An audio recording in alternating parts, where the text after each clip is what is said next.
presentan Chilevisión Noticias.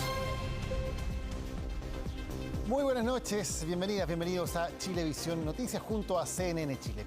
Partimos contándoles que Felipe Guevara renunció a la delegación presidencial de la región metropolitana, luego de que se abriera un sumario en su contra por eventuales faltas a la probidad. Guevara es investigado por un millonario contrato aprobado con la empresa de su hermano para construir un polideportivo. Los ingenieros, se retiran los dueños, se fueron. Quedaron los trabajadores abandonados, los contratistas, algunos de la granja, fleteros, también quedaron abandonados. Fue en agosto cuando lo que sería el polideportivo San Gregorio de la Granja quedó así, construido a la mitad y abandonado por la constructora Lima y Matías Guevara, ambos a cargo de las obras. Este último hermano del ahora ex delegado presidencial Felipe Guevara, quien precisamente este viernes presentó su renuncia al cargo. El sueño de décadas de esos pobladores se ve absolutamente truncado por una persona y una empresa irresponsable, y vamos a ocupar todas las herramientas legales para perseguir la responsabilidad civil y penal de estas personas. Justamente fue Claudio Rego quien solicitó una investigación a Contraloría. Así se abrió un sumario por posible falta a la probidad contra Felipe Guevara, quien aprobó por ese entonces la licitación que incluía a su hermano cuando se desempeñaba como intendente de la región. Todo, hasta la adjudicación, quedó en manos de la Municipalidad de la Granja, y por eso entonces a mí me dicen firme porque no tiene nada que ver. No es así, yo no me mando solo. A él le correspondía, ¿no es cierto?, aprobar o rechazar. Aprobó. Por eso el entonces intendente habría buscado inhabilitarse de conocer la licitación. En junio de 2020 pidió a la Contraloría que se pronunciara. El organismo fiscalizador respondió que Guevara se había ajustado a las normas. Luego yo consulté a otros abogados y expertos, y me dice, mira, aquí hay una duda porque realmente parece que no debiste haber estado en ninguna parte, ni siquiera darte por informado de esta licitación. Tras invalidarse la toma de conocimiento, de igual forma el municipio de La Granja avanzó con las obras, firmó contrato y vendió el terreno. El polideportivo San Gregorio tiene una inversión asociada de 6.779 millones de pesos, de los cuales más de 4.000 fueron financiados por el gobierno regional. Tiene que asumir que él firmó, que él aprobó. Esto no es una toma de conocimiento. Están los documentos donde dice que él tiene la facultad para aprobar y rechazar. Y está escrito en el convenio, porque efectivamente hay, ¿no es cierto?, hay un conflicto de intereses. A pesar de las explicaciones, finalmente a través de un comunicado Guevara aseguró que renunció voluntariamente, con la certeza de haber actuado siempre de manera honesta y transparente. Será reemplazado por Emardo Hantelman, quien se desempeñaba como subsecretario del Ministerio Secretaría General de Gobierno. Gran controversia ha desatado la idea del candidato Sebastián Sichel de retirar el 100% de los fondos de las AFPs. Claro que el retiro sería para trasladarlo a otros instrumentos de inversión, donde de todas formas el dinero no podría usarse hasta jubilar. La alcaldesa Evelyn Matei respaldó la idea. Dijo que si no retiran ese dinero, se lo van a robar. El resistido reconocimiento de Sebastián Sichel de que sí retiró el primer 10%, pero en particular su contragolpe, que si se aprueba el cuarto, mejor sacar el 100%, traspasó el mundo político y generó la reacción de la industria y los privados. Sacar el 100% significa dejar sin pensiones a los trabajadores. Más aún, significa recibir menos ahorro de lo que hoy se tiene, porque al liquidar los fondos, el precio irremediablemente será menor y en definitiva todos vamos a perder. La respuesta del comando fue la misma, que frente a un develado populismo, argumentan, hay que cuidar los fondos, postura que respaldó este viernes la ex candidata presidencial y alcaldesa de Providencia, Evelyn Matei. Ese dinero es mío, no es ni de los diputados, ni de los senadores, ni del gobierno, ni de nadie, es mío. Y creo de verdad que me lo van a robar. Y en ese sentido, creo que efectivamente a estas alturas lo mejor es que dejen que todo el mundo retire el 100%. Cuando nos encontramos con una posición política que va cambiando hacia el populismo, lo único que nos queda es defender los ahorros de las personas. Quienes también se defendieron de las críticas de Sichel fueron precisamente los candidatos a los que él alude como abanderado de Chile Podemos Más. Lo que es inaceptable es que se trate de esconder a la opinión pública y que cuando se ve pillado trate de inventar contragolpeando más encima, que nos decía que el cuarto retiro estaba mal, se aprovecha económicamente de aquello, lo esconde y después dice, bueno, el cuarto está mal, pero el 100 está bien. Yo quiero hacer un llamado para que el candidato de continuidad de este gobierno, Sebastián Sichel, abandone esta lógica del matonaje. No le resultó en las amenazas que hizo a sus parlamentarios en la Cámara de Diputados para que rechazaran el cuarto retiro. Y lo que pretende hacer en el día de hoy es otra amenaza. Tensión entre candidatos de la cual no ha estado ajena la moneda. Fue desde Palacio que el diputado Alessandri, patrocinador de la idea del retiro del 100%, celebró la propuesta de Sichel. Pese a ello, esta jornada, el jefe de la billetera fiscal le quitó el piso, explicó la relevancia de que los dineros se queden donde están. También para mejorar las pensiones es necesario tener ahorros, ¿no es cierto? Porque una parte de las pensiones tiene que ver con el ahorro de las personas. Y desde ese punto de vista, más allá de la situación particular, nos parece que es importante seguir manteniendo los ahorros y cuidando esos ahorros para adelante. El proyecto del 100% se había fusionado con el cuarto retiro, pero el diputado Alessandri ya hizo las gestiones para que sea presentado de manera autónoma. Cada día se suman parlamentarios oficialistas que piden que el gobierno lo patrocine con urgencia. Un empresario fue baleado cuando se dirigía a realizar un depósito bancario en efectivo. Cuando fue abordado, lanzó la bolsa y frustró el delito, pero los delincuentes de todas maneras le dispararon. Sí, lo vieron llegar al caballero. Ah, lo venían siguiendo. Claro, correcto. ¿Lo ven salir del banco, lo asaltan? ¿O antes de entrar? No, antes de entrar. Eran dos. ¿Y qué hicieron? ¿Lo abordaron con un arma? ¿Algo? Sí, porque dispararon. Lo hirieron al caballero de la Plata. Fue el violento episodio que vivió un empresario en la comuna de Quinta Normal. El robo fue protagonizado por dos delincuentes, un motorista a lo lejos y quien agresivamente lo intimidó y le disparó para robar su dinero. Venía al banco a hacer depósito y fue interceptada por una persona de cual se encuentra en materia investigativa. Le propinó, al parecer, serían 2 disparos para poder sustraer el dinero que venía a depositar. El hombre vestido de rojo quedó gravemente herido y debió ser trasladado a un hospital por la misma policía, no sin antes él mismo lograr frustrar el robo. No le robaron nada porque tiró la bolsa para el banco. Ah, tiró la bolsa dentro del banco y así evitó que le robaran. Evitó así, claro. No alcanzó a ser robado el dinero. Tal como les decía, la víctima en un bolso lanzó el dinero al estacionamiento del Banco Chile. Las denominadas salidas de banco se han multiplicado y demuestran la planificación de algunos delincuentes.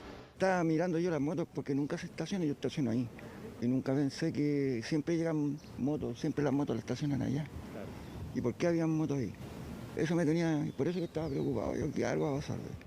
En este caso, los mismos familiares de la víctima no descartan que los delincuentes hayan tenido información previa. ¿Dónde le llegaron los impactos de bala? En el abdomen y en el brazo, creo. Pero no sé nada más, chiqui, de verdad. ¿Venía de la empresa él? Sí, venía de su empresa. La víctima se recupera hospitalizada de este violento asalto. La policía continúa la búsqueda de quienes protagonizaron este peligroso delito. La trazabilidad de los contagios ha sido uno de los puntos débiles en el combate a la pandemia y ahora cerca de 31.000 funcionarios que se desempeñaron en labores relacionadas con salud podrían ser despedidos. Así denuncian gremios de trabajadores que acusan irresponsabilidad de las autoridades. El Ministerio de Salud dice que muchos de ellos van a ser reubicados porque la trazabilidad ahora va a pasar a manos de la Seremi de cada región.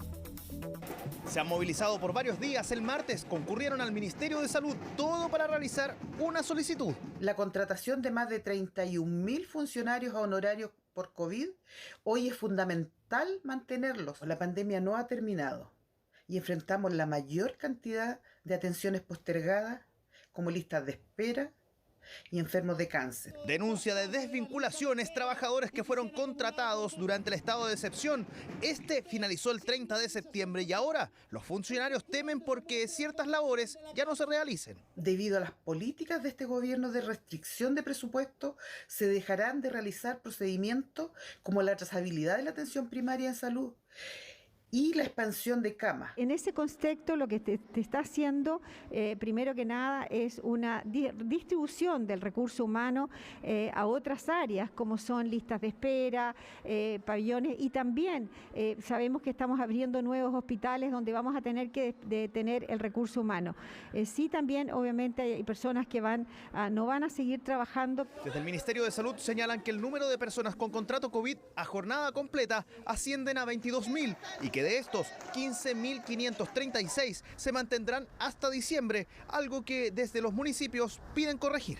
La trazabilidad es fundamental justamente para el momento en que estamos hoy, en donde se juega que la reversión, la contención de la pandemia realmente se concrete o, por el contrario, volvamos a experimentar nuevos crecimientos en la ola de contagio. ¿Quién le asegura a los vecinos y vecinas que la Seremi de Salud va a ir a sus domicilios para la trazabilidad? Son elementos que debieron dialogarse con los municipios y estamos a tiempo, ministro, de revertir esta pésima decisión. Desde la Federación Nacional de Trabajadores de la Salud Primaria anunciaron que analizan una intensificación de estas movilizaciones. El INDH acreditó a 7 personas como víctimas de violaciones a los derechos humanos durante el estallido social. Esto les posibilita postular a una compensación económica contemplada en la Ley de Presupuestos, la cual es otorgada por decisión del presidente de la República. El mecanismo está estipulado en los recursos para jubilaciones, pensiones y montepíos y establece que serán consideradas víctimas quienes sufran menoscabo permanente, completo o parcial de su capacidad de trabajo a partir del 18 de octubre de 2019. La Municipalidad de Viña del Mar declaró a la ciudad en estado de emergencia climática y ecológica. El decreto fue firmado por la alcaldesa Macarena Ripamonti en el contexto de la primera Feria Ambiental de la ciudad. La medida responde a uno de los compromisos contemplados en el programa de la alcaldesa, que busca abordar la escasez hídrica que afecta a la región y contribuir a superar la crisis medioambiental en el país. Estamos de vuelta con un hecho trágico ocurrido en la comuna de Maipú. Un transeúnte murió cuando quedó atrapado en medio de una balacera entre bandas de narcotraficantes. Patricio Angulo nos va a contar más sobre este hecho. Pato, ¿cómo estás? Muy buenas noches. Hola Daniel, muy buenas noches. Una situación gravísima está siendo ya investigado, ocurre en horas de esta tarde en la comuna de Maipú. Es un enfrentamiento a disparos entre bandas rivales, aparentemente producto ligados al narcotráfico, y esto ocurre a una cuadra de distancia de la 52ª comisaría de Carabineros Rinconada. Hay un enfrentamiento a disparos entre estas dos bandas y es en ese contexto que hay un vecino quien habría salido a observar qué es lo que estaba ocurriendo cuando es alcanzado por uno de estos disparos en su pecho. Él es trasladado inmediatamente al hospital El Carmen de Maipú, donde lamentablemente, pese a los esfuerzos médicos, fallece. ¿Qué es lo que ocurre posteriormente? Hay un operativo en ese sector, esto es al interior de la Villa San Luis 4, en donde se logra la captura de un sujeto de 27 años con un prontuario policial, y además él, una vez que Carabineros logra su detención, se percatan que se encontraba herido de bala en una de sus piernas y en su poder además tenía 3 armas. Él ha sido detenido, fue trasladado también al hospital El Carmen de Maipú, pero ya dado de altas algunos momentos, pero se mantiene en calidad de detenido. Vamos a escuchar qué es lo que ha señalado Carabineros sobre esta situación.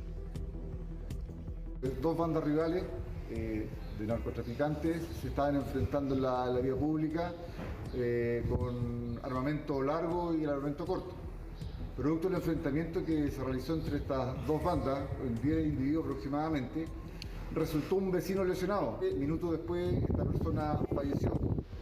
Logrando cerrar el sector, logramos divisar un individuo que al percatarse de la presencia de Carabineros ingresó rápidamente a un domicilio, logrando la detención del individuo, que en el momento de la detención portaba 3 armas de fuego en su poder.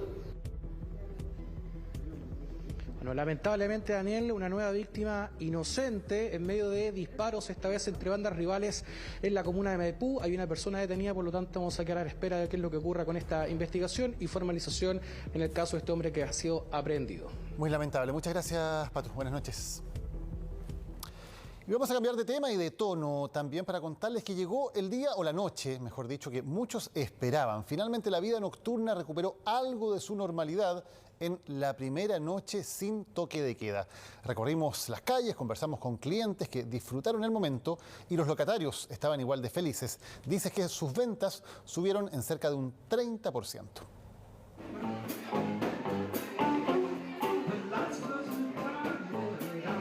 Noche de jazz en Barrio Italia, de luces, de encuentro. Había expectativa y cierta emoción por volver a trasnochar, esta vez sin toque de queda. La música, entre otros rubros brutalmente golpeados por la pandemia, vuelve en gloria y majestad en un formato que resultaba, hace un tiempo, tan riesgoso. De corazón te lo digo, la gente está muy contenta, porque esto ya realmente no podía durar mucho tiempo más. Así que gracias a los que se han vacunado también, sorry a los que no lo entienden todavía, pero la verdad es que ha ayudado mucho a que la gente pueda reunirse. 10 de la noche y el público, muy distinto a lo que vivíamos hace solo un par de horas, recién llegaba a instalarse a sus mesas. Italia, Bellavista, Lastarria, los principales barrios bohemios atochados de gente nuevamente. Yo creo que igual la gente estaba un poco aburrida y quería salir. Hay muchas personas que estuvieron meses encerradas. Creo que es lo mejor que pudieron hacer. También feliz por los locales, por la gente emprendedora que tiene sus locales. Los más entusiastas, los locatarios, aquellos que vieron caer sus ganancias dramáticamente en pandemia. Subsistieron a duras penas, pero ahora hay más chance de recuperar lo perdido, aunque algunos observan cambios de hábitos en la clientela a los que ya se adaptaron. La verdad es que ya yo creo que va a quedar la impronta de tener... de salir a los lugares de esparcimiento un poco más temprano.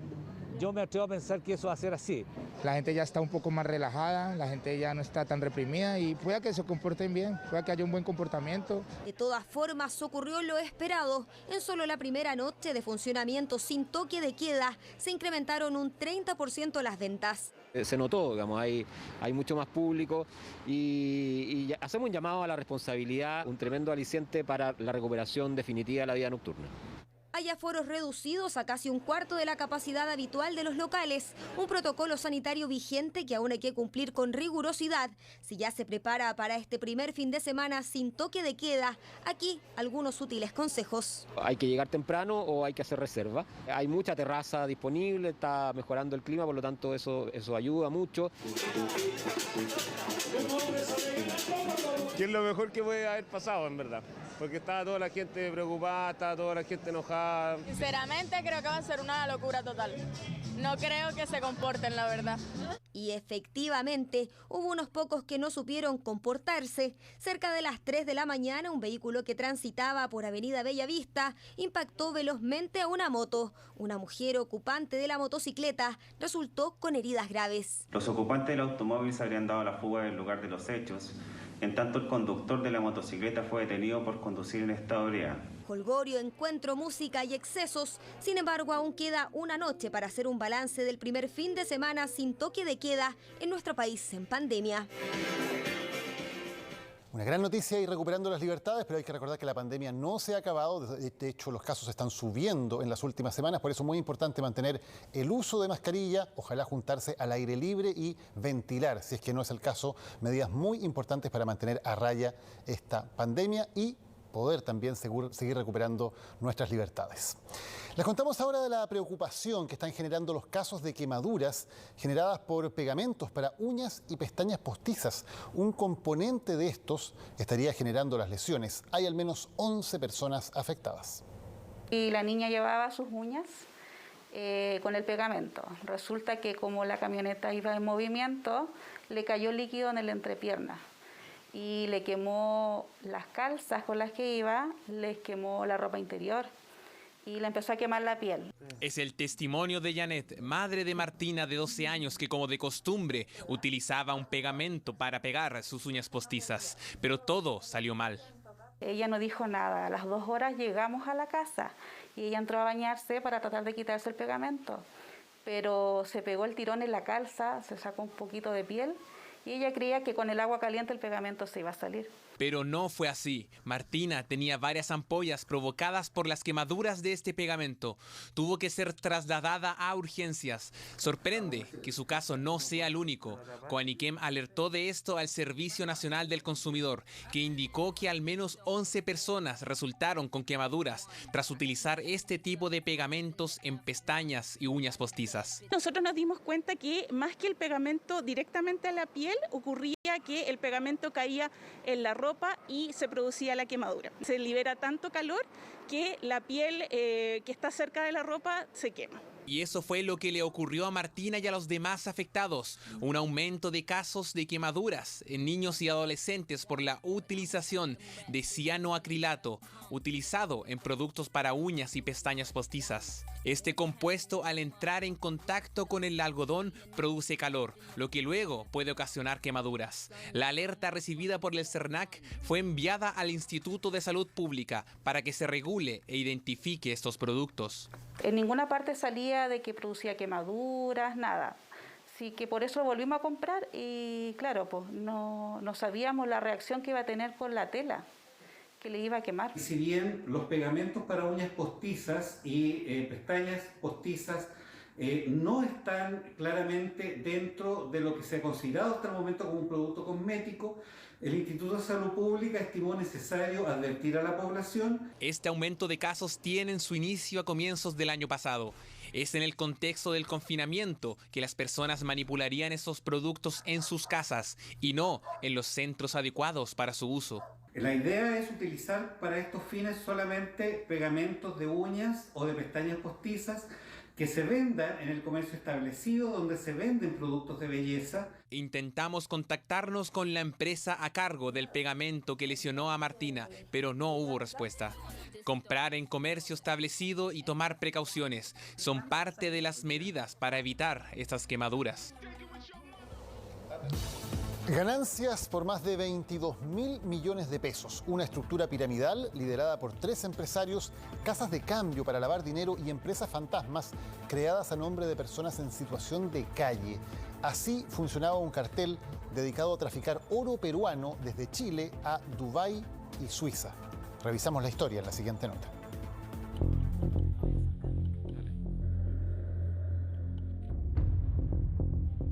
Lingotes y láminas de oro, joyas de alto valor comercial y mochilas con millones de pesos de dinero en efectivo. Estas son las imágenes con que se encontró la PDI al ingresar a diversos domicilios en todo el país. Por ello, una vez que la policía derribó las puertas, el imperio del cartel del oro comenzó a caer. La operación fue denominada Rey Midas. Todo comenzó con una alerta desde la aduana y que daba cuenta de tráfico de oro desde Chile a Dubái y Suiza. El nivel de inconsistencias que existían en los contratos comerciales entre las empresas relacionadas, el origen que no estaba bien claro y también las exportaciones a nivel internacional, en este caso de Emiratos Árabes. Pero además de la cantidad anormal de oro que salió del país entre 2018 y 2020, otra cosa que alertó a las autoridades fue la pureza del metal que era declarado por Isidora Metals y Camilco.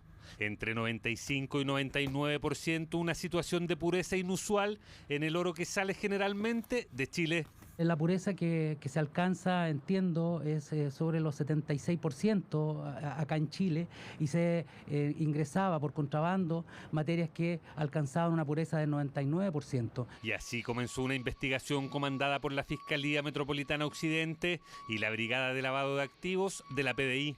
Poco a poco se comenzó a entender cómo el cartel del oro llegó a obtener ganancias por más de 22.000 millones de pesos. Organización liderada por los empresarios Gonzalo Farías Cabezas, Óscar Herrera Gallegos y Eduardo González Yáñez. Hay una organización que se ha dedicado a hacer un ingreso ilegal de metales como el oro y otros metales de alto valor a nuestro país para ser blanqueados y posteriormente ser exportados. En términos simples, esta organización ingresaba a Chile oro ilegal extraído en la Amazonía peruana por pasos no habilitados. Luego, a nombre de sus empresas Isidora Metals y Camilco, obtenían facturas para exportar el metal a Dubái y Suiza. Los pagos se los realizaban por transferencias en dólares. Ahí jugaban un rol fundamental casas de cambio ubicadas en pleno centro de Santiago. Lugar en el cual cambiaban el dinero personas distintas a los exportadores del mismo, ya para efectos de ir perdiendo la trazabilidad, y una vez cambiado el dinero y sin ser reportados a la unidad de análisis financiero, se llevaba en bolsos, literalmente en bolsos o mochilas, el dinero a los cabecillas de los clanes. Tal como lo escucha, personas caminando por pleno centro de Santiago con bolsos y mochilas repletos de millones de pesos en efectivo que eran entregados a los líderes del grupo. Una estructura piramidal que tenía en su cúpula a Farías, Herrera y González. Luego venían los mandos medios quienes se encargaban de las casas de cambio y de crear medianas empresas mineras como Fachada. En la base, quienes ingresaban el oro a Chile, quienes hacían de escoltas armados y quienes retiraban el dinero en efectivo. Pero además, gente en situación de calle de la cual se aprovechaban para con sus nombres crear empresas fantasmas. 22.000 millones de pesos de ganancias por los más de 600 kilos de oro que lograron exportar. Por ello, llamó la atención los más de 60 kilos incautados en los allanamientos, también los más de 12.000 millones de pesos en especies que se recuperaron. Vehículos, joyas, otros metales preciosos, dinero en efectivo y otros bienes aparte de esta organización. Se incautaron bienes equivalentes a 12.000 millones de pesos. Esa es la disponibilidad de recursos que tiene la criminalidad organizada y esa es la magnitud de la amenaza en contra del Estado de Chile. 35 personas detenidas que fueron formalizadas por lavado de activos, contrabando de oro, asociación ilícita, delitos tributarios y varios delitos más. De ellos, los 3 líderes quedaron en prisión preventiva, los otros 32 con diversas medidas cautelares. Esto mientras continúa la investigación por una de las redes de tráfico de oro más grande de la historia de Chile. Molestia causó en Sebastián Sichel una entrevista a quien fuera su padrastro, una en que cuestiona la visión de la historia de vida que el candidato hace años cuenta públicamente. El hombre tiene antecedentes por violencia intrafamiliar. Un cambio de apellido, una infancia de pobreza, el alejamiento de su padrastro, la historia que Sebastián Sichel plasmó en un libro y que tantas veces contó, hoy lo persigue en medio de las complejidades de la campaña. Hoy día tengo un problema. Soy candidato presidencial y tengo una familia que he cuidado durante más de 40 años, que durante 30 años me tocó subir dobles roles, de padre, de hermano y de hijo.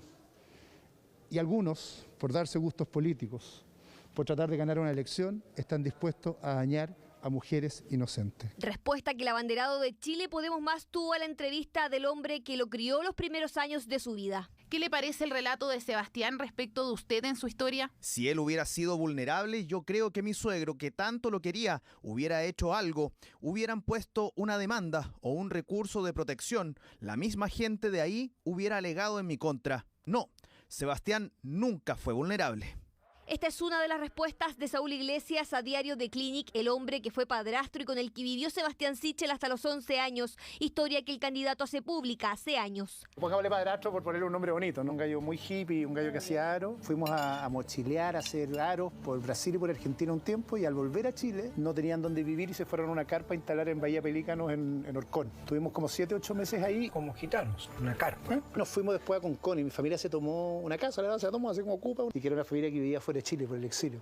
Y por eso la casa estaba medio abandonada, no había luz, no había agua. 2 o 3 años que yo estuve ahí y no teníamos nada. Hasta los 30 años el candidato llevó el apellido Iglesias hasta que conoció a su padre biológico, Antonio Sichel. Su molestia hoy por la entrevista al que fuera el hombre que lo crió en su primera infancia radica en episodios de violencia intrafamiliar que afectan directamente a su madre. También cuenta episodios de violencia. Claro, yo leí eso, que supuestamente la mandé al hospital por una pierna quebrada. Y no, nunca. Yo lo único que sé es que la Ana María tenía problemas con el alcohol. ¿No es efectivo que le haya levantado la mano? No, digamos que quizás alguna vez, claro, pero no en el sentido de que yo les pasaba pegando. Yo desde los 9 años fui abandonada por Saúl. Yo viví violencia intrafamiliar. Yo viví etapas de alcoholismo y drogadicción dentro de la casa. La molestia llegó incluso a su hermana, la que anunció estudia acciones legales por una historia de vida que incluso está retratada en un libro sobre el candidato. Lo que haremos como familia, las decisiones que tenemos, son parte de nuestro espacio de intimidad. Si uno lee la entrevista, es suficientemente dura como para darse cuenta la dolorosa vida que tuvo Sebastián Sichel y su familia. Sebastián Sichel reconoce que por ser candidato presidencial su vida es más expuesta, pero consideró que las frases de quien fuera su padrastro exponen a la revictimización a su madre y hermana, historia de su vida que Saúl Iglesias considera es una realidad disfrazada, situación que causó molestia en el abanderado de Chile Podemos Más. Polémica generó una transmisión del alcalde de Antofagasta fiscalizando la hora de llegada de los funcionarios municipales. Según su balance, cerca de la mitad de los trabajadores llegó atrasado. Sin embargo, ellos se defienden. Aseguran que hay un anexo de contrato que les permite flexibilidad en los horarios.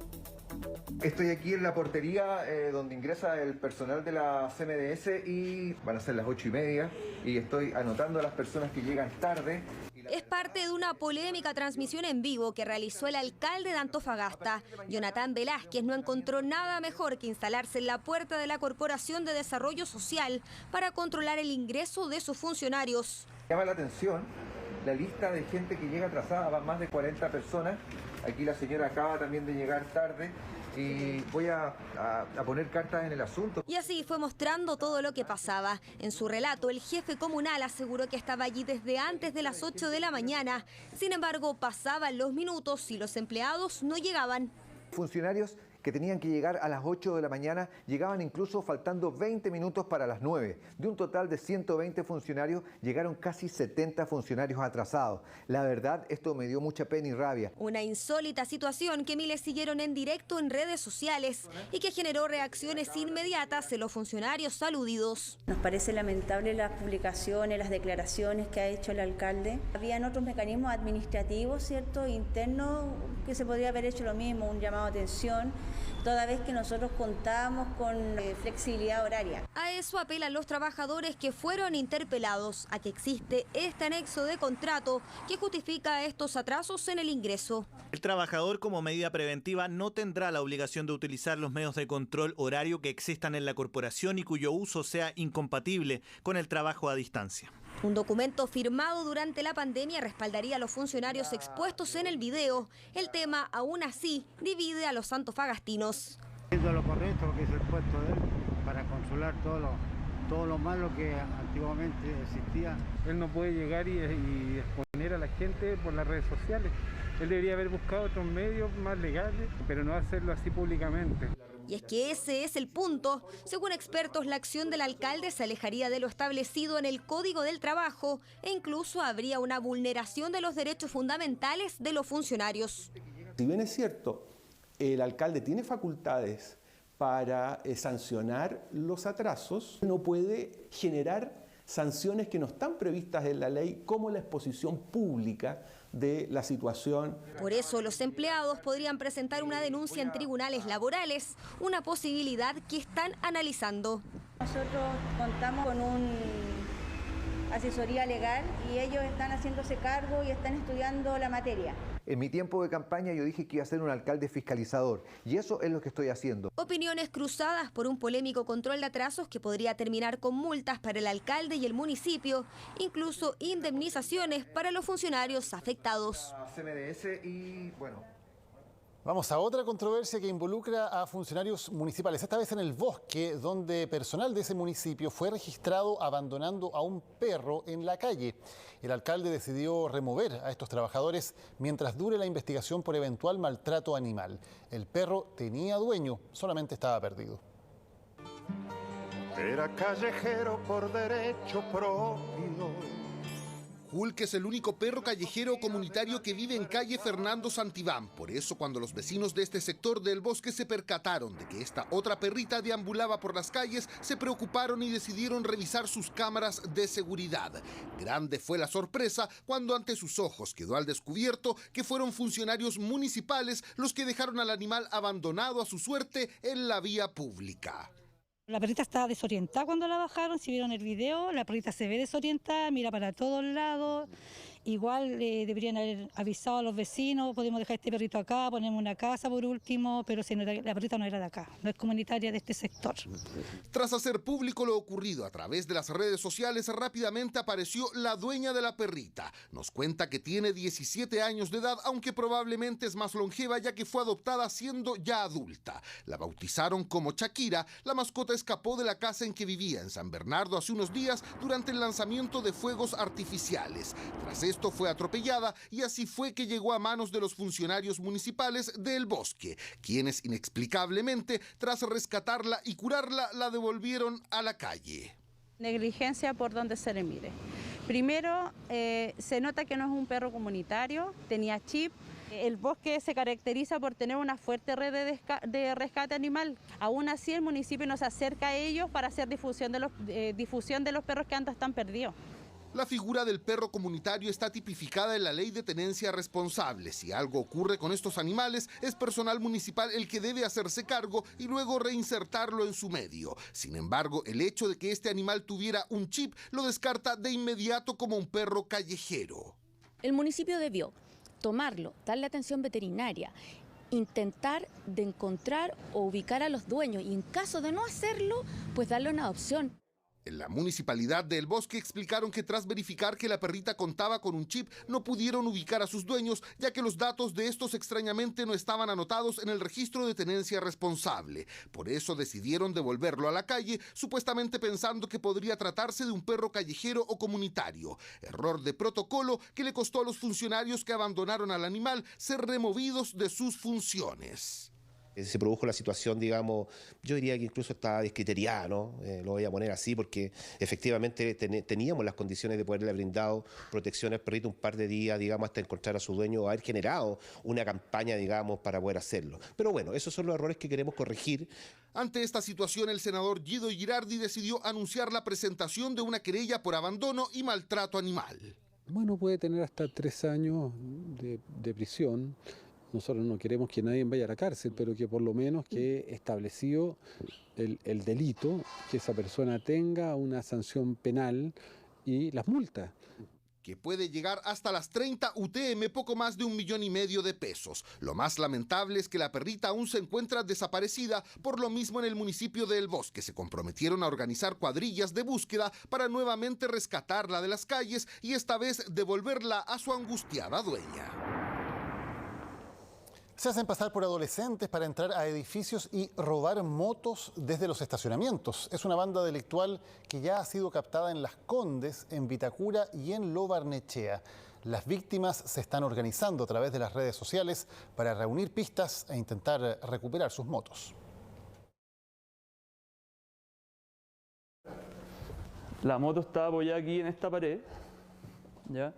Es una moto de carrera, no tiene pata, no tiene nada, está apoyada en esta pared, el auto está pegado atrás a la moto y la niña salió en dirección hacia allá. Estos autos de aquí no están en el momento del robo. ¿Ya? Salió por aquí.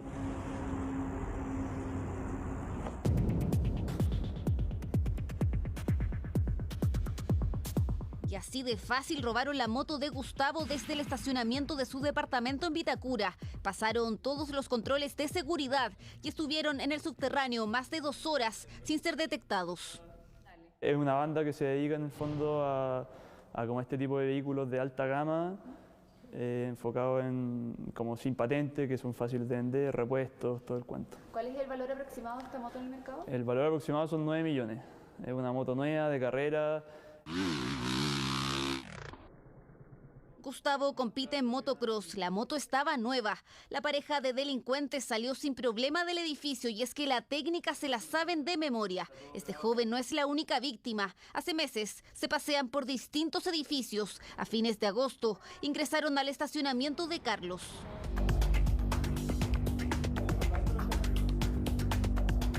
Es un modo súper conocido, pero efectivamente ellos hacen sentirse que están súper cómodos dentro del edificio. En algún minuto miran y tienen movimientos extraños y eso hace que probablemente también los conserjes se puedan confundir.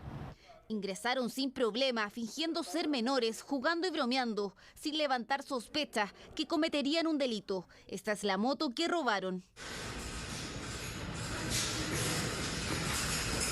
Se robaron mi moto, donde ella sale manejando la moto y el individuo que la acompaña sale corriendo detrás. Luego se dirigen por Kennedy para tomar el túnel San Cristóbal. Parece que estos se están robando una moto. Van sin casco mirando para todos lados. Este video fue compartido en redes sociales. Gustavo inició una campaña para encontrar su moto y fue ahí donde conoció a Carlos y a otras víctimas de esta banda. La pareja ha quedado registrada en distintas cámaras de seguridad. Según fuentes policiales, ya van 11 denuncias por robo de motos en el sector oriente durante este año. La moto es más fácil de robar al interior de un edificio porque muchas veces los mismos propietarios las dejan sin el bloqueo de neumático porque creen que porque está dentro del edificio van a estar bien resguardadas. En la comuna de Las Condes se han registrado diversos robos de motos y bicicletas desde edificios. Algunos de estos vehículos sustraídos son utilizados en delitos. Seguridad Ciudadana ha logrado detenciones con registro de patentes con encargo por robo. Hemos bajado esta cifra, llevamos solo 6 delitos de estos en el año, iniciando una campaña para educar y también informar a conserjes y a nuestros vecinos que viven en los edificios. Desde el robo a Gustavo, la seguridad del edificio ha aumentado. Hizo denuncia en Carabineros, PDI y Fiscalía. Está ofreciendo una recompensa de $1 millón para recuperar su vehículo. Que la gente cuide sus motos, que las amarre, que las esconda, que las meta a las bodegas, sus bicicletas. Que estén muy atentos con eso porque esta gente entra como si nada y sale como si nada y nunca se dieron cuenta. La PDI está a cargo de la investigación del robo de las motos de Gustavo y Carlos. Se negaron a una entrevista, dicen, por tratarse de procedimientos que aún están en curso. Para ambos jóvenes, la identificación de esta pareja delictual es bastante simple, considerando que imágenes de ellos sobran. Esperan que pronto la policía actúe y no se sumen nuevas víctimas. Y mucho ojo con otro engaño que les vamos a contar ahora. Le prometieron que lo iban a asesorar para invertir y lograr ganancias millonarias, pero se trataba de una estafa. Es una práctica que en los últimos meses se ha incrementado y que está usando rostros y marcas conocidas como un gancho para atraer víctimas.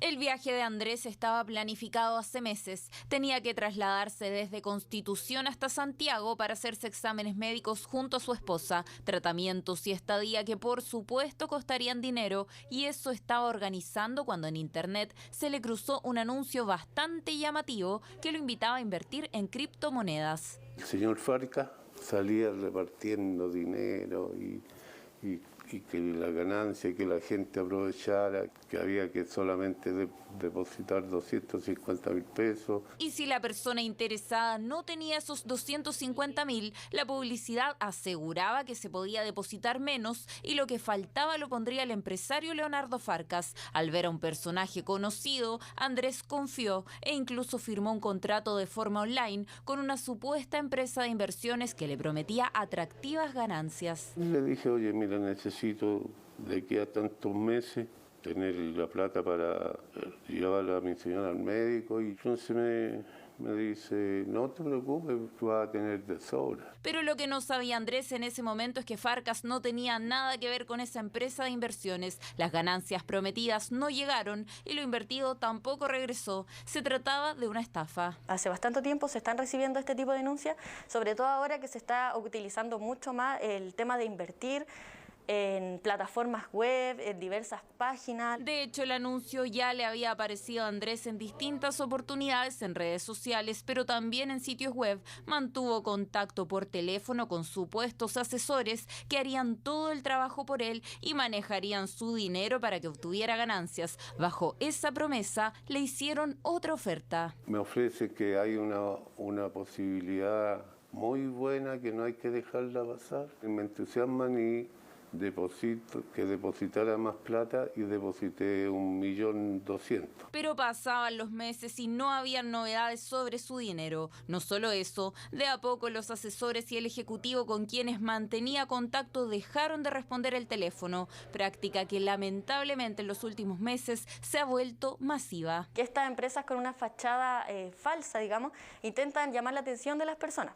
Esto ya sea utilizando marcas reconocidas o nombres de personas reconocidas. De hecho, el Ministerio Público investiga actualmente una serie de denuncias por falsas inversiones en empresas reconocidas a nivel mundial. El modus operandi era el mismo, utilizar marcas de renombre para atraer a sus víctimas. La Comisión para el Mercado Financiero sugiere a las personas interesadas en invertir, primero, siempre verificar la página web de la Comisión sobre la existencia de alertas a los inversionistas respecto a una determinada entidad. Además de buscar información adicional en Internet respecto a las supuestas empresas y sobre eventuales reclamos o denuncias en su contra, y solo invertir cuando esa información esté 100% comprobada.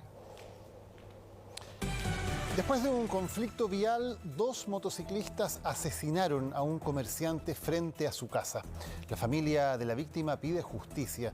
Todo esto en medio de una escalada de violencia entre conductores que ha terminado con más de una víctima fatal en los últimos meses. El reportaje es de Efraín Leiva. ¡Lo cuchilló!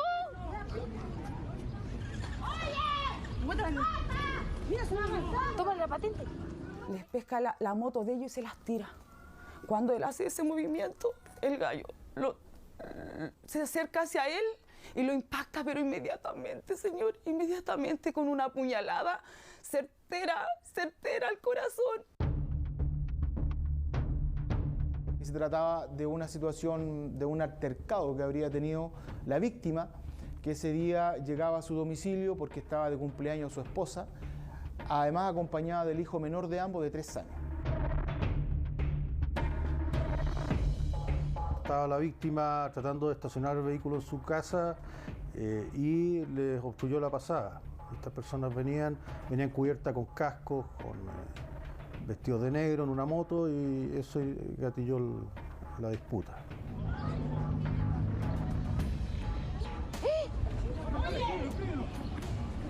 ¡Lo cuchilló! Martes 7 de septiembre, la vida de una familia cambió de un momento a otro. Gabriel Coronado, comerciante de 39 años, fue asesinado en la puerta de su casa. Volvía junto a su hijo de 3 años y su esposa de buscar la torta para celebrar el cumpleaños de ella. De un segundo a otro, esa celebración se convirtió en una verdadera tragedia que comenzó cuando Gabriel estaba estacionando su camioneta. Y cuando él hace el movimiento hacia adelante, viene una moto. Viene una moto que se toma como justo, como intersectando ahí los dos en el movimiento. Y cuando llegó estos gallos de la moto, le hacen un gesto a mi marido y le empiezan a gritar cosas. Oye, pero... Discusión que la víctima y su familia habrían intentado calmar. Y mi marido se quedó callado. Llegó y le dijo, pero oye, pero ¿cómo me vas a estar discutiendo? Y él, cuando mi marido se baja, el primer tipo va a buscar una daga. Ante esto, esta mujer dice, su esposo habría lanzado la moto al piso sin siquiera imaginar lo que vendría después. Cuando él hace ese movimiento, el gallo se acerca hacia él y lo impacta, pero inmediatamente, señor, inmediatamente con una puñalada certera al corazón. Tras el ataque, Gabriel Coronado huyó hacia una plaza y uno de los agresores intentó seguirlo. Sin embargo, al ver que se desplomó, escaparon en la moto. Fue tal la gravedad de la herida que la víctima falleció casi de manera inmediata. Por los cascos y las mascarillas nada se sabía de los autores, pero la brigada de homicidios logró encontrar un punto de partida. Ahí fue crucial una de las evidencias que se levanta y que a lo mejor en el minuto no nos permitía poder obtener la identidad de ellos, pero sí, porque la motoneta no tenía patente, es un foco fracturado de este vehículo. Foco que se habría desprendido en medio de la discusión. Además, funcionarios de la PDI lograron establecer la ruta de la huida de estos sujetos a través de la revisión de cámaras de seguridad desde el lugar de los hechos. Al menos 9 imágenes los mostraban por distintas calles hasta llegar a un domicilio a 350 metros de distancia desde donde todo ocurrió. Ahora entonces había también una dirección. Con esto se llegó al domicilio, se conversó con un hombre quien resultó ser el segundo ocupante de la moto. Contextualiza toda la situación vivida, contextualiza su participación en los hechos también y aporta antecedentes respecto de la identificación de la identidad del segundo participante. Con esto se allanó también un segundo domicilio y se logró la detención de ambas personas. Además, se recuperaron las vestimentas, los cascos y el vehículo en que se trasladaban ese fatal día. Aquí también se utilizó el foco que se había desprendido. El puzzle estaba armado. Moisés Vergara Jara y Gregorio Pino Jorquera fueron detenidos. Llamó la atención de la incautación uno de los cascos tipo alemán que portaban en el momento del homicidio. La razón la daría uno de los detenidos. No hace mención a que él había sido parte de agrupaciones o había simpatizante de la ideología neonazi y que su amigo, el otro imputado, también lo era, que era un participante activo. A 2 semanas del crimen fueron puestos a disposición de la justicia. Por orden del tribunal no podemos exhibir sus rostros, pero sí la declaración de uno de ellos, Gregorio Pino, quien ese día conducía la moto y que además sería quien propinó la estocada fatal a Gabriel Coronado. Empezó a gritar, oye cabro, empezó a llamar así a un grupo de amigos, llegaron 2, salió la mujer y yo le decía, oye, pero ¿para qué vamos a ser atados si no ha pasado nada todavía? Y empezó a agarrar a patar la moto, la levantó, la tiró y después se devolvió a la camioneta y ahí fue cuando saqué el cuchillo. Sin embargo, según el fiscal en la misma audiencia, esta versión sería totalmente distinta a la que muestra un video grabado con un celular. Ahí se ve a la víctima y su esposa solos frente a los atacantes. Por ello, Gregorio Pino quedó en prisión preventiva. El otro imputado, en tanto, fue dejado en libertad, aunque confirma quincenal, arraigo y prohibición de acercarse al domicilio de la familia de la víctima. Hay una mayor colaboración de Moisés Vergara, en el sentido de que gracias a él se determina la identidad del otro imputado. La familia no quedó conforme con esto. Pese a que Gregorio Pino arriesga hasta 20 años de cárcel, Moisés Vergara está ahora en su casa. Son unos asesinos, porque fue una puñalada directo al corazón y que el otro iba a ir, el segundo también estaba con un cuchillo. Otro conflicto vial que termina con resultados fatales. En los últimos días, un caso similar se vivió en Maipú, donde otro hombre fue asesinado de un disparo tras un choque. En San Bernardo, un sujeto bajó de su auto con un arma aparentemente de fuego también por una discusión de tránsito. Si la persona está con un arma, un objeto contundente en su auto, quiere decir que hay algo premeditado y quiere decir que el chileno ha pensado en algún minuto que se va a tener que enfrentar a una situación de violencia. Es una pregunta interesante incluso de reflexionar y preguntar. ¿Nosotros somos violentos porque estamos dispuestos a defender nuestro espacio o en definitiva premeditadamente nosotros queremos atacar al otro como una forma de imponernos? Conflictos a todas luces evitables y que dan cuenta de los niveles de violencia que se viven en el país. Familias destruidas por discusiones que fueron subiendo de tono, como en el caso de este comerciante, deportista y padre de 3 hijos, que terminó perdiendo la vida frente a su esposa, quien tuvo el peor cumpleaños de su vida. Que era mi cumpleaños. Nosotros no andábamos más que comprando una torta. Y por un altercado, no puede ser que me maten a mi marido porque estaba estacionando el vehículo. No puede ser, no lo entiendo. Vamos a contarles ahora de un nuevo accidente que ocurrió en la llamada Curva de la Muerte en San José de Maipo, solo un día después que un reportaje de Chilevisión Noticias mostrara los múltiples choques que han ocurrido en ese sector. Los vecinos, una vez más, exigen una solución.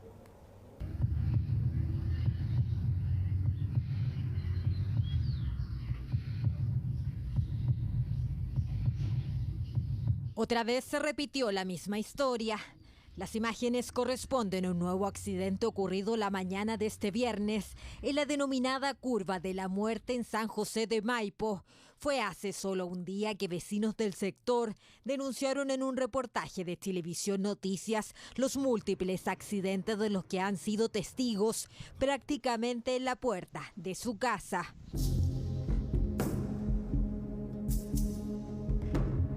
El único culpable aquí es el exceso de velocidad. No existe otro culpable. Como salvajes, es cosa que te des cuenta. Mira cómo viene.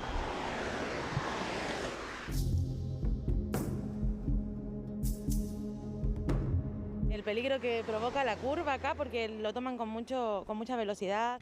Calles en mal estado, falta de señaléticas y exceso de velocidad serían las causas de que este tipo de accidentes se repitan de manera constante en el sector popularmente conocido como El Raco. Esta mañana un nuevo incidente volvió a poner la cuota de alerta respecto a qué hacer para evitar esta seguidilla de accidentes. Demográficamente, el sector donde se encuentra esa curva es complejo. ¿Por qué? Porque viene después de una recta bastante larga, que es la recta de Las Vizcachas, por ende los conductores adquieren mayor velocidad. Accidentes que ocurren desde hace años, pero que según los vecinos se han ido intensificando. Dicen sentirse abandonados y piden una solución antes de presenciar una nueva tragedia en este sector del Cajón del Maipo. La votación del reglamento de participación y consulta indígena generó un impasse en la Convención Constitucional. Hubo que suspender la sesión para intentar llegar a un acuerdo.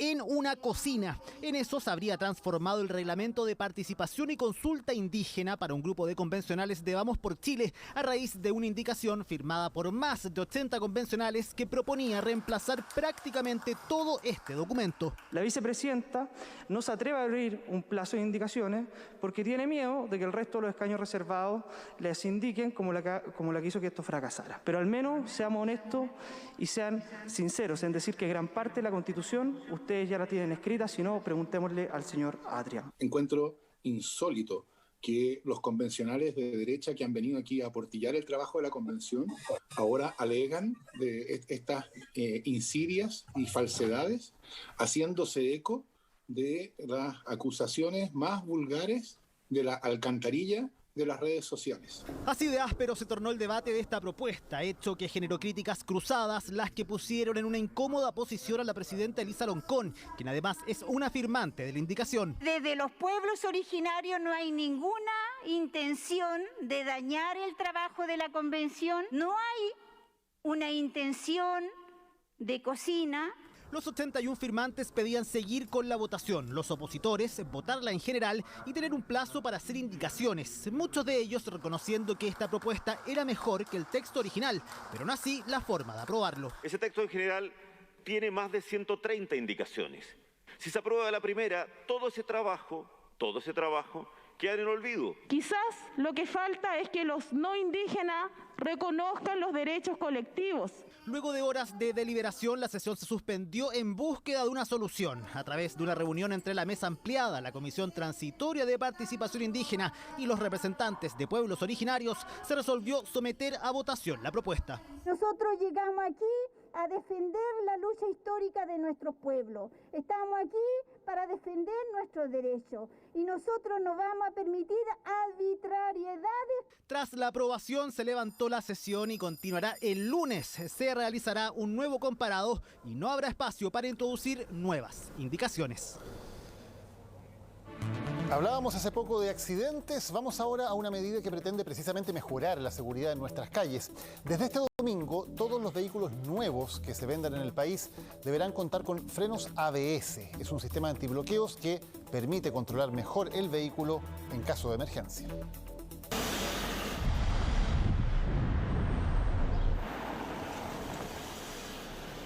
Pasan los años y esto sigue sintiéndose como un pequeño lujo. Frenar así sin grandes fricciones solo es sinónimo de que su auto tiene un plus. El sistema de ABS proporciona un frenaje mucho más seguro y eficiente. Era como un lujo, pero definitivamente es algo que necesitan los vehículos.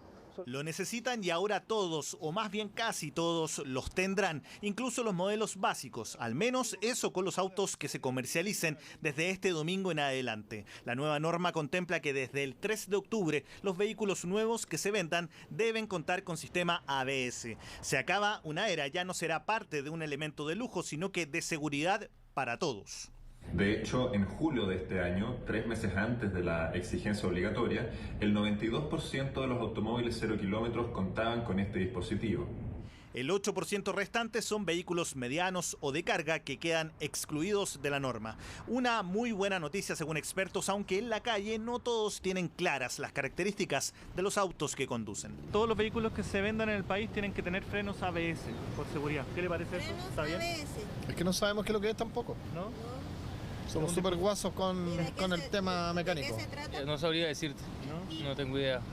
Pero la verdad es que sí es importante saber si su auto tiene o no frenos ABS. Así frena un vehículo sin sistema ABS en un terreno sucio o mojado, bloqueando sus ruedas y perdiendo la dirección, mientras que así, sin sobresaltos, lo hace uno con este mecanismo de frenado. ¿Pero qué son exactamente los frenos ABS? Cada rueda tiene un sensor, ¿ya? Que aquí lo vemos el cable, un sensor de ABS. ¿Ya? Monitorea, ¿cierto?, a una centralita o una unidad de control a qué velocidad va la rueda. Y si el freno se pisa bruscamente, por ejemplo, por un obstáculo en la vía, el sensor avisa a esta unidad hidráulica. Y esa unidad hidráulica lo que hace, evita que el freno se bloquee. Sí, es muy bueno que ahora sea un reglamento obligatorio tener este tipo de freno. Probablemente se van a evitar muchos choques por esta causa. Según estudios, el uso de frenos ABS puede reducir en un 13% los siniestros fatales. En la última década, más de 2.800 fallecidos se deben a la pérdida de control del vehículo. Es una de las principales causas de muertos junto con la velocidad. Ahora, ya que todos los autos tendrán frenos ABS, ¿qué pasará con los que ya circulan por el país y que no los tienen? ¿Podrían bajar los precios de los autos usados al quedarse atrás en la norma? Un momento en que el mercado no está actuando de manera normal y estamos viviendo una escasez de autos nuevos y usados, es que el precio no debería haberse afectado y la gente no debería discriminar por auto que tiene frenos ABS o por auto que sí los tiene. De todas formas, mucho ojo a cómo se mueva el mercado automotriz con esta nueva forma de frenar que ahora, sin lujos, será igual para todos. La crisis migratoria sigue generando complicaciones en el norte de Chile. Ahora es el municipio de Arica el que decretó emergencia comunal. El alcalde dice que la ciudad no tiene capacidad para contener la situación y pide al gobierno central que se haga responsable. La crisis migratoria ya no solo afecta a Colchane o sus alrededores. En Arica la situación es tal que la municipalidad decidió decretar emergencia comunal tras el incremento de campamentos de migrantes en las playas, especialmente en Chinchorro. La ciudad en Arica hoy día ya no soporta más. La municipalidad no tiene capacidad hoy día de contener este desborde de la crisis migratoria. Esta es una crisis humanitaria que está afectando a nuestra ciudad y nosotros como municipalidad ante eso tuvimos que tomar medidas que sean mucho más drásticas para poder abordar esta materia desde el espacio de la salud, desde el espacio de la acción social humanitaria y también desde la seguridad pública. Incluso desde el municipio creen que el gobierno debe decretar estado de emergencia en todas las regiones del norte del país para así enfrentar con mayor rapidez la crisis. El gobernador regional, en tanto, también expresó su preocupación. Los esfuerzos comunales o regionales no son suficientes cuando las competencias están agolpadas en el gobierno interior. Y por eso se hace necesario que desde el Ministerio del Interior, junto a los delegados presidenciales y al ministro, puedan convocar una mesa regional para abordar esta situación. Hemos iniciado también nuevas medidas que se irán implementando a partir de hoy y durante las próximas semanas para justamente reforzar la frontera e instalar centros transitorios para las familias con niños que necesiten albergue justamente en la zona norte.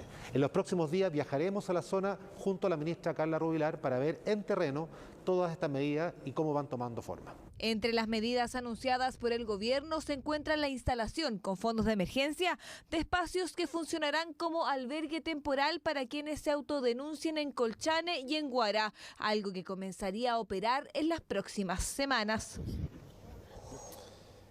Ayer, como sabemos, terminó el estado de excepción constitucional. Eso tiene una serie de consecuencias. Se acabó el toque de queda, pero también se acabó el postnatal de emergencia. Sin embargo, quienes ya habían postulado podrán en algunos casos recibir de todas formas beneficios. En la siguiente nota les explicamos cómo va a funcionar desde ahora este mecanismo. No es primera vez que estas madres van a protestar a la moneda. Necesitan ser escuchadas. Con el fin del estado de excepción explican que se están viendo obligadas a elegir entre sus trabajos y desarrollo personal o sus familias. Así de drástico. Él va a cumplir 5 meses ahora en octubre. Ya, yo estoy todavía con el postnatal parental. Por lo tanto, yo quedo fuera de todo beneficio. Queda fuera porque a pesar de que el gobierno anunció que las madres o padres podrían postular postular hasta el jueves para extender el postnatal de emergencia hasta 3 meses, el beneficio no contemplaba a quienes tenían el postnatal normal, o sea, a las madres con hijos recién nacidos. Solo podrían acceder quienes ya hayan hecho uso de la licencia preventiva. ¿Cuándo tendrías que volver tú a trabajar? Yo tendría que volver a mediados de octubre. Quiero conversar con mi jefe para ver si puedo optar o no con el teletrabajo, pero es algo que es incierto todavía. Desde la Superintendencia de Seguridad Social no obtuvimos respuestas sobre la problemática. Son muchas las mujeres que no alcanzaron a optar al beneficio y a pesar de que han intentado ingresar a los lactantes a salas cunas, acusan que la mayoría están cerradas o tienen límites de aforos. Hoy día no existe ninguna restricción para que las salas cunas y jardines infantiles estén abiertos. En el caso de Junji, en el caso de Integra, superan el 95% de jardines y salas cunas que están disponibles. Abigail tiene un niño de 2 años y 6 meses inscrito en un jardín infantil Junji, pero este funciona solo online. Sí queremos volver a trabajar, pero la Junji está en paro, tiene clases 2 veces a la semana, 40 minutos.